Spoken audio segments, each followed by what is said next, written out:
Haleluya. Shalom. Sekali lagi shalom. Puji nama Tuhan. Saya sangat bersyukur ya buat kesempatan yang kembali diberikan kepada saya untuk saya boleh menyampaikan kebenaran firman Tuhan di ibadah yang kedua ini. Tadi pagi saya sudah menyampaikan firman Tuhan dengan judul The Power of the Gospel, kuasa firman Tuhan. Dan yang sore ini saya akan menyampaikan kebenaran firman dengan judul kebenaran yang memerdekakan. Mari kita buka Alkitab kita dalam Yohanes pasal 8 ayat 32 dan 36. Yohanes pasal yang ke-8 ayat 32 dan 36. Yang sudah dapat katakan amin. Yang sudah dapat katakan amin. Yang belum dapat katakan aman. Berarti masih ada yang belum dapat. Ya. Yohanes 8 ayat 32. Kita baca secara bersama-sama 1, 2, 3 ya. Dan kamu akan mengetahui kebenaran dan kebenaran itu akan memerdekakan kamu. Satu lagi ayat 36. 1, 2, 3 ya. Jadi apabila anak itu memerdekakan kamu, kamu pun benar-benar merdeka. Esensi Injil adalah tentang Yesus. Apa yang membuat Injil menjadi indah dan penuh dengan kuasa? Karena pesannya adalah tentang Yesus. Pesan utama dari Injil adalah tentang Yesus. Jadi tidak bisa Injil disebut sebagai kabar yang indah, kabar yang baik kalau bukan Yesus yang menjadi pesannya atau isinya. Yesus mengasihi kita sampai pada titik mempersembahkan nyawanya bagi setiap kita. Itu adalah satu pemberian yang paling berharga yang Allah anugerahkan bagi setiap kita. Kita bisa melihat betapa luar biasanya kekristenan itu. Karena apa? Karena kita punya Tuhan yang mengasihi kita. Itu yang Yesus tunjukkan 2000 tahun yang lalu bagi setiap kita. Itulah yang membuat kita terkagum akan Tuhan kita, Yesus Kristus. Itulah yang membuat kita bersyukur bisa percaya kepada Yesus. Jadi kalau kita mau bertanya siapa yang memerdekakan kita? Yesus Kristus. Kenapa Yesus yang bisa memerdekakan setiap kita? Karena dia adalah sang terang. Karena dia adalah sumber kehidupan. Dia adalah sumber pengharapan. Dia adalah segala-galanya bagi setiap kita. Dia adalah Allah yang hidup. Satu-satunya Allah yang benar. Yang setuju katakan amin. Yang setuju katakan amin. Jadi kalau Bapak Ibu baca pasal 8 tadi, Yohanes pasal 8, jelas Yesus menegaskan keilahiannya dengan dia mengatakan bahwa dia adalah terang dunia. Artinya tanpa Yesus kita akan hidup dalam kegelapan, kita akan tersesat, kita akan kehilangan arah. Dan memang karena kejatuhan manusia dalam dosa, kita semua bukan hanya orang-orang yang pasti tersesat, tapi pasti binasa. Dan kita bukan hanya sekedar pasti binasa, tapi kita tidak punya kekuatan apapun untuk mengubah nasib kita yang pasti binasa. So we need the grace of God. Kita butuh kasih karunia Tuhan. Dan itulah pesan dari Injil.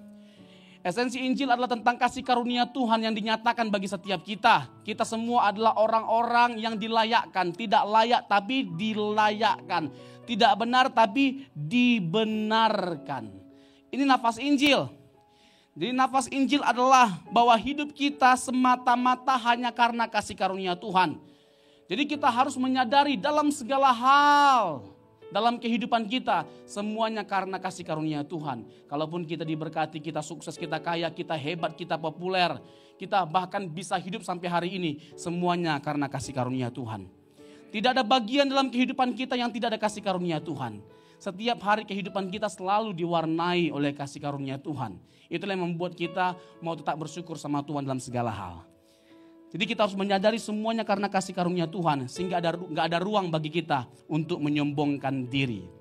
Injil atau kebenaran adalah sesuatu yang bersifat statis. Tapi menjadi dramatis dan dinamis kalau kita menghidupinya. Jadi bukan hanya sekedar mengakui Alkitab adalah firman Allah. Bukan hanya sekedar terkagum dengan kebenaran firman Tuhan. Tetapi kita mau belajar untuk tunduk pada otoritasnya. Merenungkan dan menghidupinya. Saya yakin dan percaya tidak ada kehidupan yang terlalu bobrok, terlalu rusak. Yang mana firman Tuhan tidak mampu ubahkan. Sebobrok apapun kehidupan kita. Kalau kita sungguh-sungguh bertekun dalam pembacaan Alkitab, merenungkannya, menghidupinya. Kehidupan kita pasti diubahkan. Amin. Amin. Kekuatan Injil sajalah yang dapat mengubah seluruh aspek kehidupan kita. Tidak ada apapun di dunia ini yang lebih efektif, lebih ampuh dalam mengubahkan kehidupan kita selain kebenaran Injil. So, Injil adalah senjata terhebat, senjata terbesar, senjata terbaik yang Tuhan anugerahkan bagi setiap kita. Untuk kita bisa kuat dalam menghadapi, menaklukkan, menghancurkan semua pengaruh buruk yang ada di dunia ini. Dengan kata lain, gak kebayangkan kehidupan kita di tengah dunia yang makin hancur, makin kacau ini tanpa kebenaran firman Tuhan, tanpa Injil. Jadi Injil itu adalah satu alat, satu anugerah yang Tuhan berikan bagi setiap kita. Satu sarana yang luar biasa yang Tuhan berikan bagi setiap kita. Untuk itu kita harus punya filosofi dalam hidup ini. Ya kan, no Bible, no breakfast. Amin. No Bible, no breakfast. Ya kan? Tidak ada sarapan pagi tanpa pembacaan firman Tuhan. Artinya bahkan sebelum kita sarapan pagi kita mulai dengan baca, buka medsos, Instagram. Kita mulai dengan buka Instagram atau Alkitab. Kenyataannya Instagram udah berapa banyak yang like aku foto kemarin. Ya kan?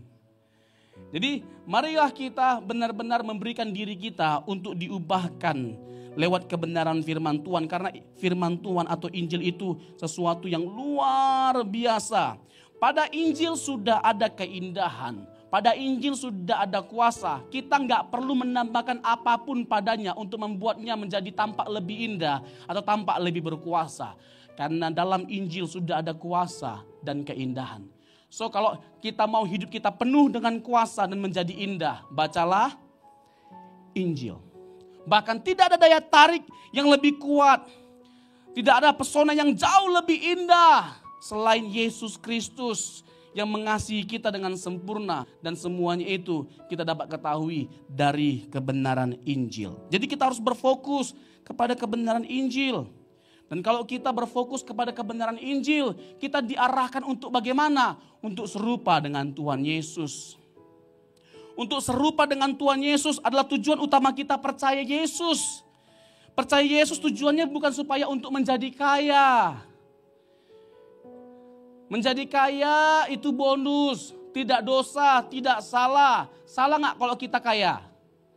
Salah gak kita kalau punya banyak uang, banyak harta? Salah itu kalau kita kaya tapi sombong. Kaya tapi lupakan Tuhan. Ya kan? Gimana Tuhan gak berkati kita, ya kan? Gimana Tuhan mau memberkati kita, maaf. Gimana Tuhan memberkati kita? Kalau pada akhirnya kalau kita kaya, jadi sombong, bahkan tinggalin Tuhan. Ya kan? Ya udah. Tuhan tahu yang terbaik bagi setiap kita. Ya, lebih baik jangan dulu deh diberkati oleh Tuhan. Jangan kaya dulu. Ya kan, mental kita dulu dipersiapkan, karakter kita dulu dipersiapkan supaya kalau kita kaya tidak menyombongkan diri. Supaya kita menyadari esensi kekristenan kita yang sejati itu apa? Ya, untuk apa kita menjadi Kristen? Untuk apa kita percaya Yesus? Itu yang harus pertama-tama kita perkarakan dalam hidup ini, kita pergumulkan. Jadi hidup ini adalah tentang Yesus, yang setuju katakan amin. Hidup ini harus berdaya guna untuk kemuliaan nama Yesus. Jadi segala apapun yang kita lakukan semuanya haruslah untuk kemuliaan nama Yesus. Tidak ada yang lain. Kita gak mau berbangga diri karena kita tahu bahwa semua-muanya karena Tuhan, dari Tuhan dan untuk kemuliaan nama Tuhan. Ya kan, saya senang dengan kalimat Ayub. Tuhan yang memberi, Tuhan yang mengambil. Terpujilah nama Tuhan. Seberapa banyak di antara kita yang mau diberkati seperti Ayub? Seberapa banyak di antara kita yang mau mengalami penderitaan seperti Ayub?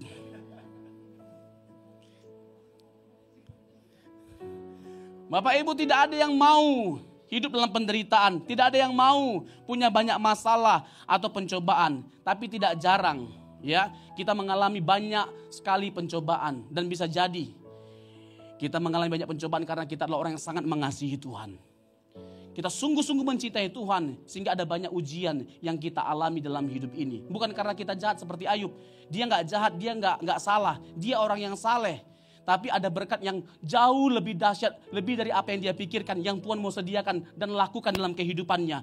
Tapi melalui satu proses yang sangat sukar, sangat berat. Nah, di sini tantangan imannya. Apakah kita mau menempuhnya atau tidak? Dibutuhkan iman kepercayaan kepada Tuhan. Kita harus sepenuhnya percaya sama Tuhan dan jangan mencurigai Tuhan. Dan percayalah ada Tuhan yang selalu mengawasi, menuntun, dan tetap memelihara kehidupan kita. Amin. Amin.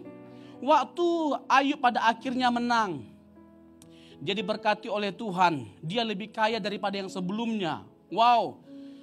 Kalau pengkhotbah teologi kemakmuran yang disoroti itu berkat 2 kali lipatnya. Akhirnya diberkati berlipat-lipat kali ganda Ayubnya. Itu yang disoroti. Tapi poin utama ketika pada akhirnya dia menang. Apa yang disampaikan oleh Ayub kepada Tuhan. Apa yang paling disyukurinya? Bukan berkat jasmani tapi berkat rohani. Dulu aku mendengar engkau dari apa kata orang. Tapi hari ini mataku memandang engkau. Kita harus sampai seperti Ayub posisinya. Harus di titik itu pergumulan kita menjadi seorang Kristen. Yaitu bagaimana kita mengenal Tuhan semakin dalam. Bagaimana kita semakin dekat dengan Tuhan. Dan semakin dekat, semakin dalam mengenal Tuhan harus kita jadikan sebagai tujuan utama dalam kita menjadi Kristen. Dalam kita menjadi pengikut Yesus. Harus kita pandang itu sebagai berkat yang lebih utama dari apapun yang ada di dunia ini. Yang setuju katakan amin. Yang setuju katakan amin. Makanya Paulus bersyukur sekali dalam hidupnya ketika dia dimenangkan. Dia berkata apa? Filipi 1 ayat 21. Bagiku hidup adalah Kristus, mati adalah keuntungan. Filipi 3 ayat 8. Malahan segala sesuatu kuanggap sampah atau rugi karena pengenalan akan Kristus Yesus Tuhanku. Ada lagu begini. Lebih dari segalanya ku ingin kau Tuhan,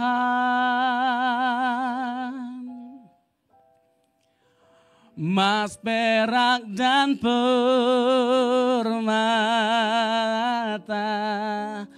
tiada artinya.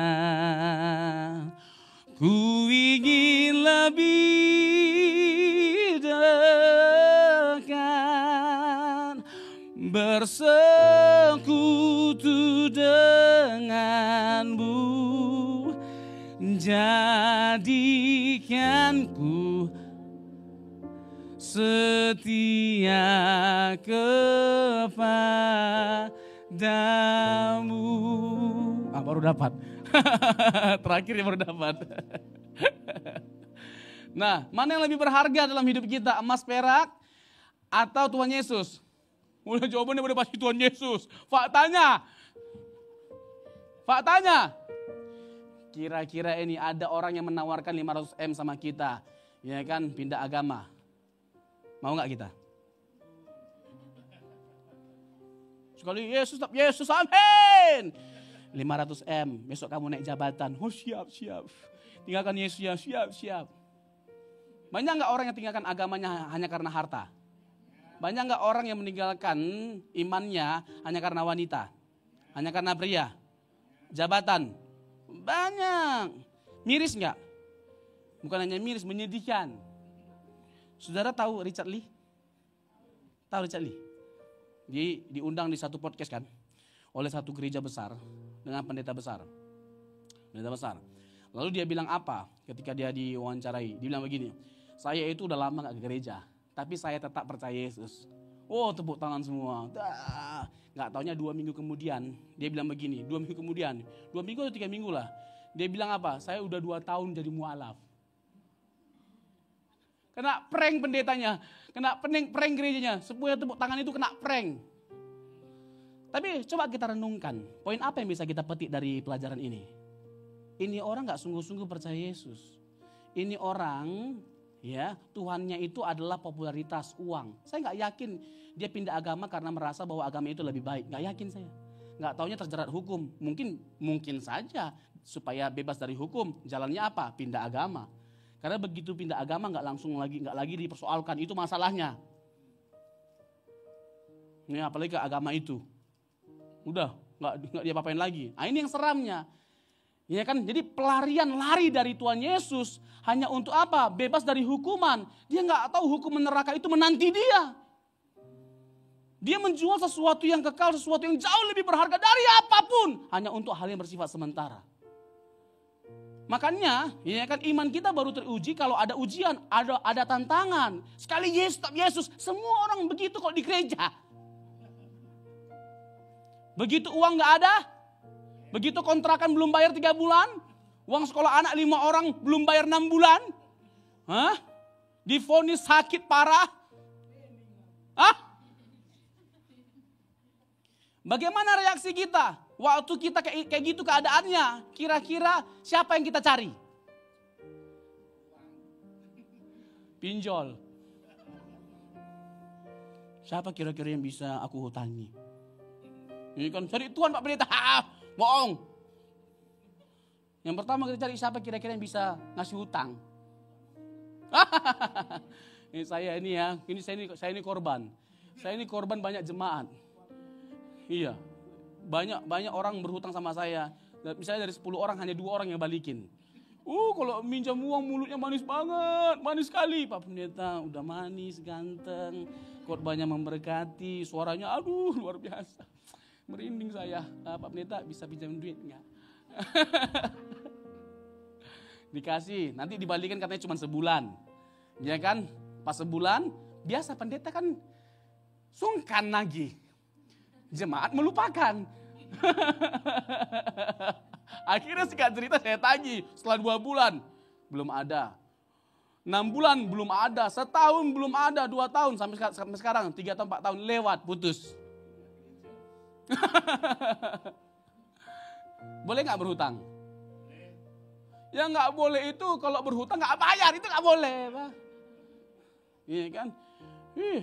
Kalau mau berhutang manis sekali. Iya kan? Malaikat lewat, ya kan, kalau mau ditagih, setan pun lewat. Lebih kejam, percuma Pak Pendeta. Bisa pula dia jadi pengkhotbah mendadak. Bisa ya Pak Pendeta kalau di gereja ngomong kasih, mantap banget, ngomong kasih, ngomong memberi. Tapi sama jemaat begitu perlakuannya. Pengen saya copot bibirnya. Iya kan. Jadi, udahlah. Jadi kalau bisa, jangan berhutang. Kalau bisa. Ya, apalagi kalau nggak bisa bayar, nggak mampu bayar. Jangan. Ini kan, jangan buat tambah masalah, tambah beban hidupmu. Ini kan, lari ke siapa? Lari ke siapa? Pada waktu itu mungkin tidak ada langsung jawabannya. Tapi percayalah, di dalam Tuhan pasti selalu ada jawaban. Amin.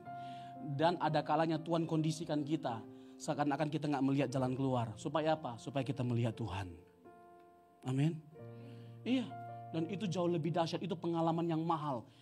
Jalani pengalaman rohani seperti itu, syukuri, beruntung, bersyukur kita kalau ada diposisikan Tuhan dalam kondisi yang seperti itu. Supaya apa? Supaya iman kita ditingkatkan oleh Tuhan. Tuhan mau untuk kita berproses dan bertumbuh dalam pengenalan akan Dia. Jadi ada kalanya orang ya kan makin sungguh-sungguh mencari Tuhan kalau hidupnya menderita, hidupnya susah. Kalau diberkati jangankan Tuhan, pendeta aja lupa apalagi Tuhan. Tapi di sini nggak ada yang seperti itu. Coba di sini sih luar biasa imannya. Sama pendeta baik-baik semua. Insya Allah. Ya kan? Jadi mari kita melihat kebenaran Injil, merenungkan karena kita tahu bahwa pada Injil ada kuasa, pada Injil ada keindahan. Dan biarlah kiranya Tuhan merestorasi kehidupan kita menjadi indah lewat kuasa firman-Nya. Nah, kalau kita mau mengalami transformasi Injil, ada beberapa hal yang harus kita lakukan. Yang pertama, menjadikan Injil sebagai perspektif. Injil bukan hanya sekedar objek pengetahuan. Injil bukan hanya sekedar sebuah informasi. Tapi Injil adalah sesuatu yang dahsyat. Tadi pagi saya mengatakan Injil bukan sesuatu yang membawa kekuatan. Tapi Injil itu sendiri adalah kekuatan. Jadi Injil itu sendiri adalah kekuatan. Sehingga Injil itu harus dijadikan sebagai cara pandang. Jadi cara pandang itu menentukan bagaimana kita menjalani kehidupan kita. Bagaimana kita menyikapi segala sesuatu dalam hidup kita. Jadi Injil dijadikan sebagai cara pandang. Itu sesuatu yang sangat urgent sifatnya. Jadi bagaimana kita melihat segala sesuatu dengan kacamata Injil. Bagaimana kita hidup sangatlah ditentukan oleh cara pandang. Cara pandang akan menentukan keputusan kita, pola hidup kita. Jadi cara pandang kita harus dibangun dalam kerangka Injil. Melalui Injil kita akan diajar oleh Tuhan Bagaimana kita melihat kehidupan ini hanyalah sebagai sebuah kesementaraan. Ada kehidupan yang indah yang Tuhan persiapkan bagi setiap kita. Di mana di tempat itu tidak ada penderitaan. Di tempat itu tidak ada masalah, tidak ada dosa, tidak ada kematian, ya kan? Tidak ada hal yang buruk, semuanya adalah tentang keindahan. Injil mengarahkan kita untuk memandang seperti itu. Yang kedua, kita menjadikan Injil sebagai motif. Motif itu sangat penting, ya. Para pelayan secara khusus harus memahami kebenaran ini, yaitu Injil sebagai motif. Motif lebih penting daripada tindakan atau ketaatan. Sekali lagi, motif menjadi penting daripada tindakan atau ketaatan. Untuk apalah kita taat melakukan segala sesuatu? Taat banget sih gitu loh. Pelayanan taat banget, rajin banget. Tapi motifnya salah. Ada tuh orang seperti itu ya kan. Memberi supaya apa? Supaya bisa mengatur gereja, mengatur gembala. Ya kan, sebanyak-banyaknya dia memberi. Lalu berpikir bahwa kalau karena gak ada saya, gereja itu gak jalan. Ya kan, gereja itu bisa jalan karena ada saya. Iya, jadi apa gereja itu tanpa saya? Nah, ada yang seperti ini. Nah, kalau kita punya motif yang salah, ya kan, supaya apa? Supaya kita mendapatkan pengakuan, ya kan, penghargaan. Ini berhala. Jadi berhala itu sudah mengalami konversi. Kalau dulu berhala apa? Pohon, batu, benda-benda tertentu. Kalau sekarang mengalami konversi, bisa itu pengakuan. Ya kan, ada pendeta bergelar banyak sekali gelarnya gitu loh. Ketika dipanggil, ya kan, dikasih flyer, tapi nggak ada disebut gelarnya, marah dia. Kenapa kamu gak sebut gelar aku tadi? Ada yang kurang tadi. MTH, MDiv, ya kan, bachelor, ya kan, doktor, karburator, bocor-bocor. Kenapa kamu gak sebutkan? Ini berhala pengakuan. Ini berhala pengagungan. Ini berhala. Jadi hati-hati. Saya gak jadi masalah, saya sudah bergelar doktor. Tapi gak jadi masalah. Gak dibikin gelar, gak jadi masalah. Gak dibuat master teologianya, gak jadi masalah. Karena pada akhirnya untuk apalah saya master teologi tapi gak master di hadapan Tuhan. Itu jadi masalah. Halo? Halo? Untuk apa saya ya kan jago menghafal kebenaran ayat. Makanya saya bilang kemarin seminar kan. Itu kan di luar kepala saya. Saya menyebutkan banyak sekali ayat. Jadi saya sebutkan di luar kepala. Lalu menjelaskan. Orang kayak kagum. Hebat sekali Pak Pendeta ini. Bukan hebat, saya udah 5 bulan menghafal ayat itu. Bukan hebat. 5 bulan saya bilang, untuk seminar ini saya bilang, 5 bulan saya hafal. Ya kan, lagi makan Yohanes 1:1 pada bulannya Allah firman itu bersama dengan Allah. Ya kan lagi tidur tiba-tiba ayat dulu. Ya kan, 5 bulan saya hafal. Bukan karena hebat. Tapi yang paling penting itu bukan berapa banyak ayat yang kita hafal. Tapi seberapa besar kerinduan kita untuk menghidupi setiap kebenaran firman Tuhan. Itulah wujud cinta kita sama Tuhan. Tapi jangan pernah merasa bahwa kita makin berkenan di hadapan Tuhan karena banyaknya kebenaran yang kita lakukan. Itu namanya apa? Legalistik. Itu legalistik. Kayak kita kalau memberi, ya kan? Memberi. Kita memberi karena kita sudah diberkati. Amin. Bukan supaya diberi lagi, supaya diberkati. Ya. Apalagi 30, 60, 100 kali lipat. Itu konteksnya udah banyak diperkosa oleh sama gereja-gereja. Sama pendeta-pendeta. Konteksnya itu bukan persembahan. 30, 60, 100 kali lipat. Matius pasal 13. Ada seorang penabur benih firman. Seorang benih. Lalu ada yang jatuh di semak duri, ada di pinggir jalan, ada tanah bebatuan, ada di tanah yang baik. Lalu ada yang bertumbuh 30, 60, bahkan 100 kali lipat. Itu adalah tanah yang baik, yang meresponi kebenaran firman Tuhan. Setiap kita mendengarkan firman yang sama, tapi belum tentu hasilnya sama, tergantung respon. Ada yang 30 yang bertumbuh, ada yang 60, ada yang 100 kali lipat. Ada kebenaran yang terlalu keras disampaikan, keras banget gitu loh, pahit rasanya kedengarannya. Ini pendeta nembak aku nih. Yakin aku ini nembak aku ini. Atau kita singgung samping kita colek gitu. Itu untuk kau. Untuk kau. Nyahok mana? Nah, jadi kita merasa bahwa kita makin diperkenalkan oleh Tuhan karena kita tuh baik sama Tuhan. Tuhan menerima kita waktu kita menjadi seteru. Sekali lagi ya, inilah kabar keindahan. Tuhan menerima kita waktu kita menjadi seteru. Sebelum banyaknya perbuatan baik yang kita lakukan, Tuhan sudah menerima kita apa adanya. Itulah kasih karunia. Halo? Halo? Itu yang membuat kita kagum sama Tuhan. Makanya tadi pagi saya bilang begini, ada orang yang memandang dirinya makin berharga. Karena banyaknya barang-barang branded yang dia pakai. Makin mahal barang branded yang dia pakai, makin berharga dia. Kalau orang yang seperti ini waktu mandi gak berharga dia karena gak pakai apa-apa. Yang membuat kita berharga itu karena kasih karunia Tuhan.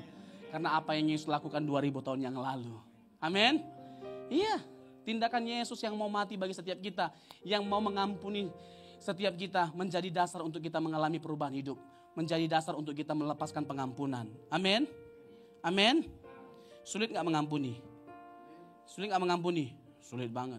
Sulit gak kira-kira? Bagaimana reaksi kita ketika kita ketemu sama orang yang ngomongin kita jahat banget bibirnya? Ngomongin kita, jelekin kita, fitnah kita gitu loh.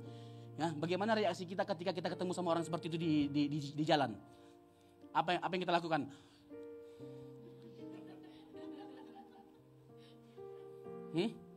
Jangan bilang memberkati Pak Pendeta, memberkati. Ada gak kesal? Ada gak marah? Itu manusiawi. Tapi it's okay. Tapi kita mau melihat keindahan Injil, yaitu Yesus kita yang tersalib. Kita menyadari dia mati karena saya berdosa, bukan karena dia berdosa. Artinya kita pun sama jahatnya sama orang yang berbuat jahat sama kita. Sama jahatnya. Sama dosanya. Atau jangan-jangan kita lebih banyak daripada dia. Cuma gak ketahuan, itu aja masalahnya. Sebagaimana Tuhan mengampuni setiap kita, kita juga harus mengampuni setiap orang yang bersalah kepada kita. Amin. Iya, ini keuntungannya untuk kita. Nggak ada loh ruginya kita memberikan pengampunan kepada orang yang bersalah sama kita. Nggak ada untungnya kita menahan kepahitan, sakit hati. Ya, sakit hati, dendam, amarah, itu semua sampah. Hati kita bukan tempat untuk sampah. Amin. Keren kan? Keren ya. Tahu kenapa keren? Karena saya yang buat.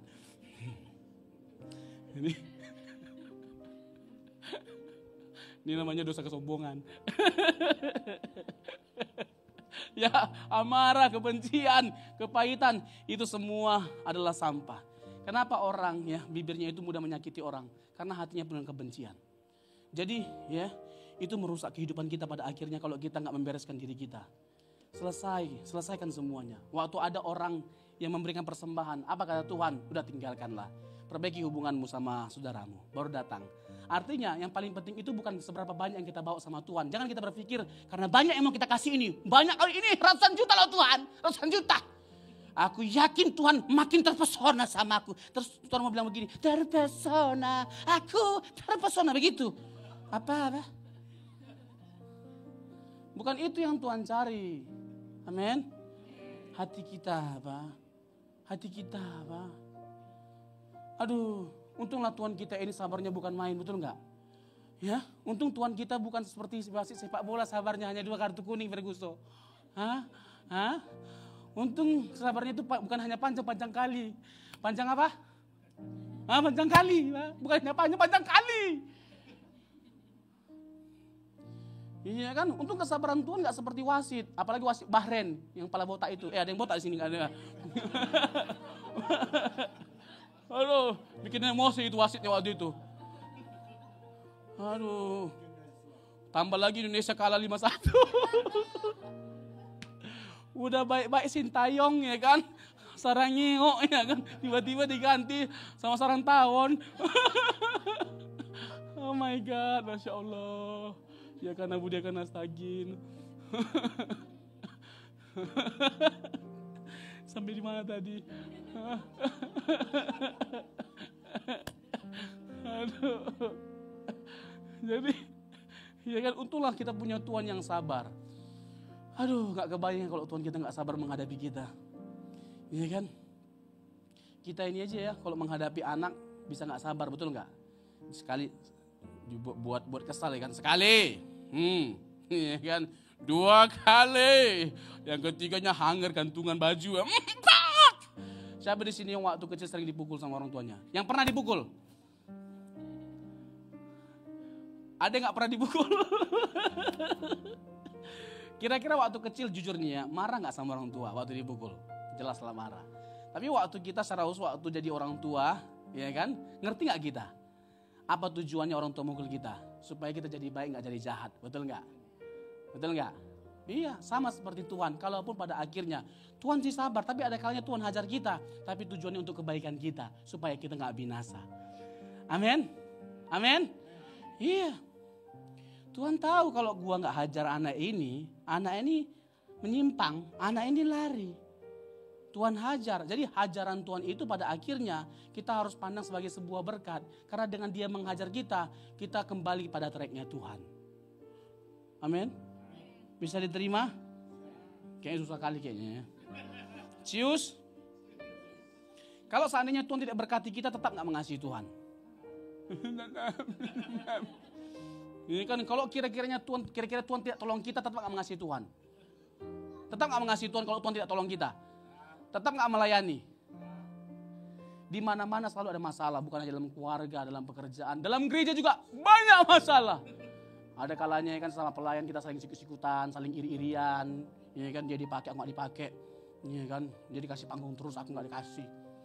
Ya, itu bisa jadi masalah. Padahal kan sebenarnya gak ada gereja yang sempurna. Halo, gak ada pendeta yang sempurna. Kalaupun ada gereja yang sempurna, masuk kita ke gereja itu jadi gak sempurna gereja itu karena kita. Gak ada gereja yang sempurna, betul gak? Gak ada pendeta yang sempurna.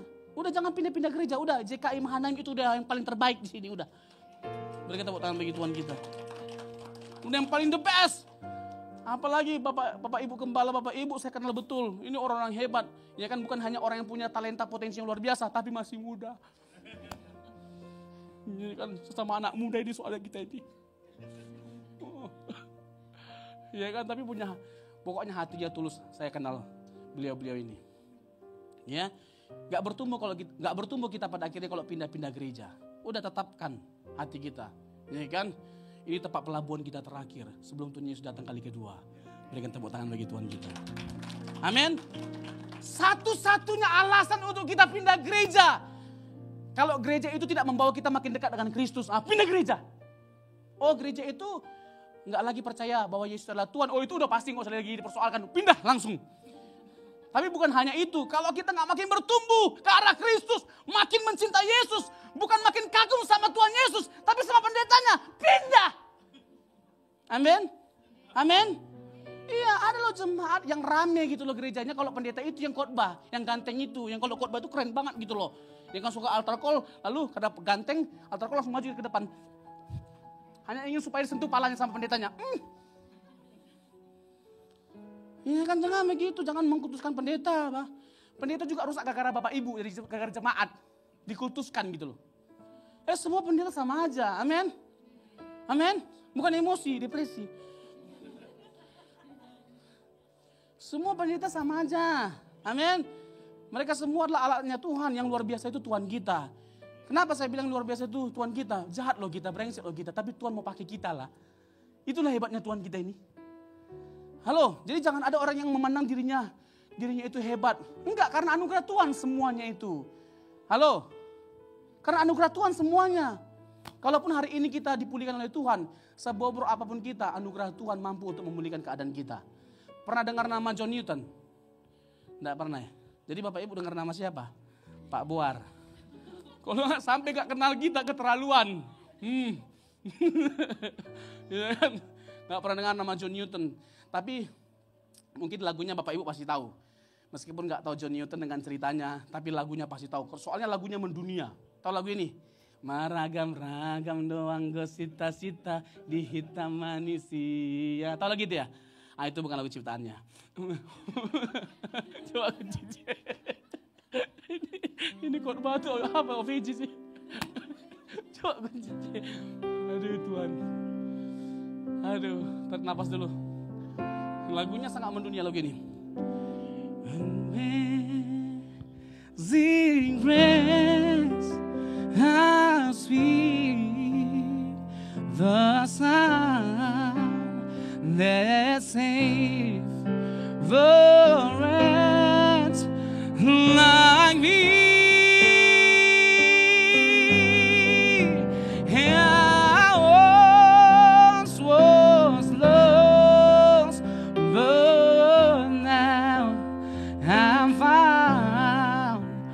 I was blind, but now I see. Yo, sama-sama sekali lagi yo. Amazing Grace.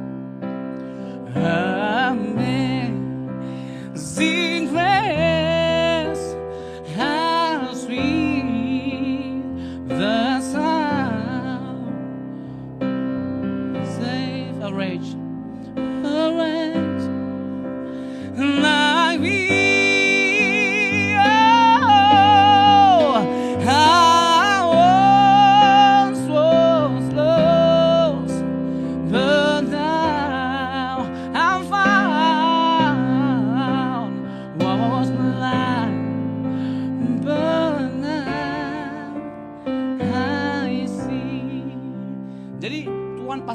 mengubahkan kita.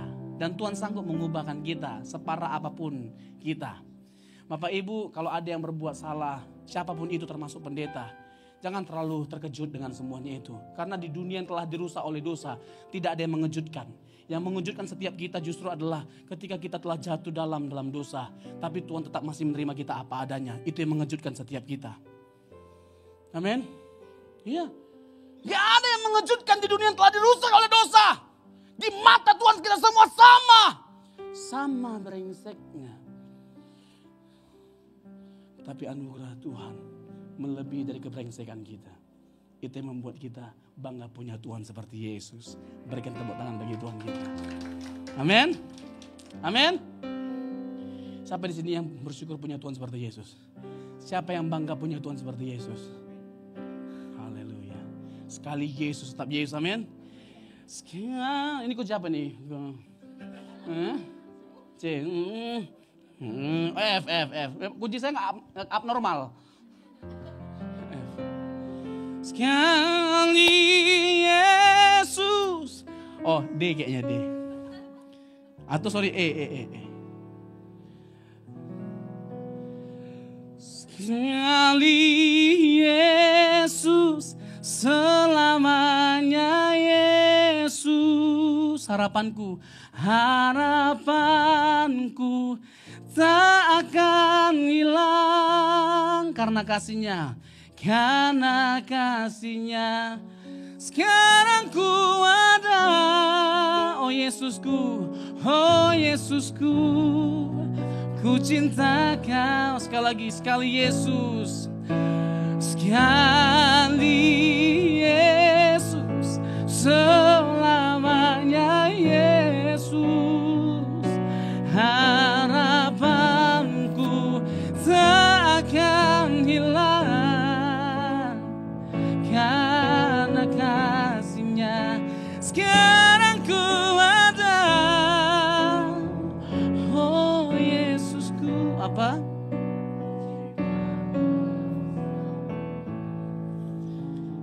Jadi Tuhan kita itu baik luar biasa. Amin. Kita harus belajar untuk terus terkagum sama Tuhan. Dan belajar untuk menyadari bahwa semua hal dalam hidup kita itu adalah tentang kebaikan Tuhan. Adalah tentang Tuhan yang baik sama kita. Dan hari ini pun kita bisa ada itu karena kebaikan Tuhan. Betul enggak? Betul enggak? Terlepas masih ada masalah kita yang belum dijawab sama Tuhan, belum selesai. Tapi kita percaya semuanya akan baik-baik saja bersama dengan Tuhan. Tadi pagi saya bilang begini, saya punya filosofi begini. Bukan pada masalah apa yang akan kita hadapi yang paling penting. Tapi kita berjalan bersama dengan siapa. Kami hamba-hamba Tuhan, para pendeta, termasuk ya gembala Bapak Ibu. Ya Bapak Ibu gembala. Bukan tidak ada masalah, pasti ada masalah.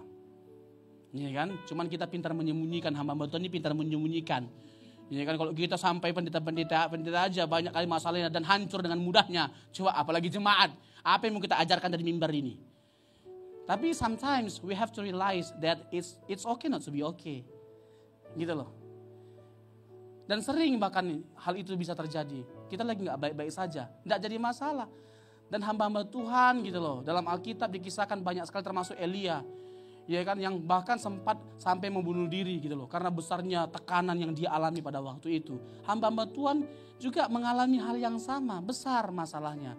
Tapi kita percaya bahwa kalau kita tetap percaya sama Tuhan, berserah sama Tuhan, semuanya akan baik-baik saja. Amin. Amin. Nah kan, laki-laki itu gak bercerita, apalagi laki-laki. Laki-laki itu tidak bercerita. Ya kan, tahu-tahu nangis. Ya kan? Karena saking beratnya. Ya, paling berat karena menghadapi istri sebenarnya.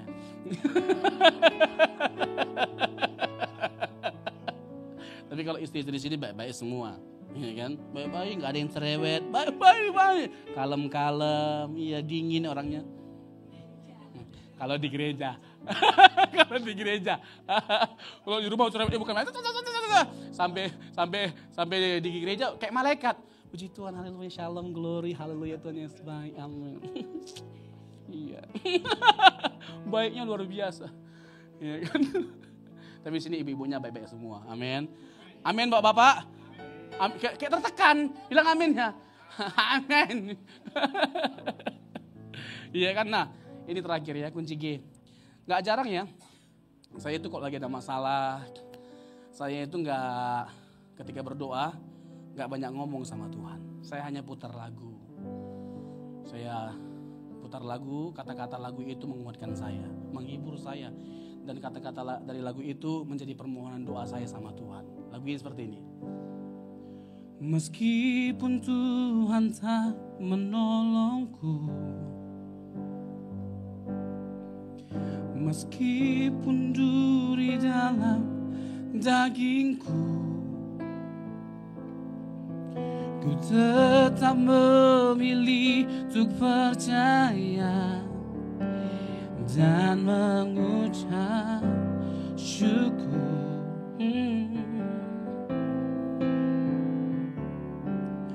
Meskipun doaku tak terjawab, meskipun dagingku habis lenyap, ku tetap memilih untuk percaya dan mengucap syukur. Yang tahu lagunya sama-sama berkali-kali. Berkali-kali Kau menolong, berkali-kali Kau kuatkan dalam rasa sakit. Engkau ada, Yesus setia.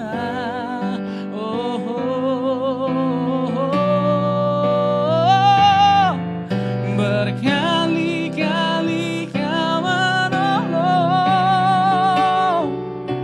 berkali-kali Kau kuatkan dalam lembah kelam. Yesus ada, Yesus. Sekali lagi, sama-sama berkali-kali.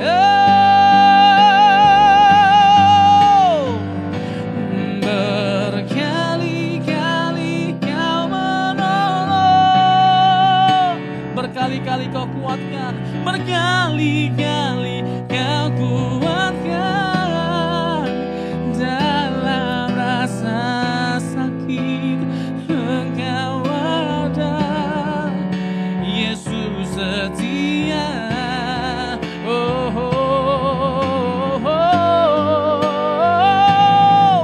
Berkali-kali Kau menolong, berkali-kali Kau kuatkan dalam lembah kelam. Yesus ada, Yesus ada, Yesus setia, Yesus setia. Jadi untung kita punya Tuhan yang bukan hanya baik tapi setia. Bersyukur kita punya Tuhan yang setia. Karena kita butuh kebaikan Tuhan bukan hanya 1 hari 2 hari, tapi di sepanjang kehidupan kita. Amin. Mari kita tetap terus berserah dan percaya sama Tuhan. Tuhan Yesus memberkati. Mari kita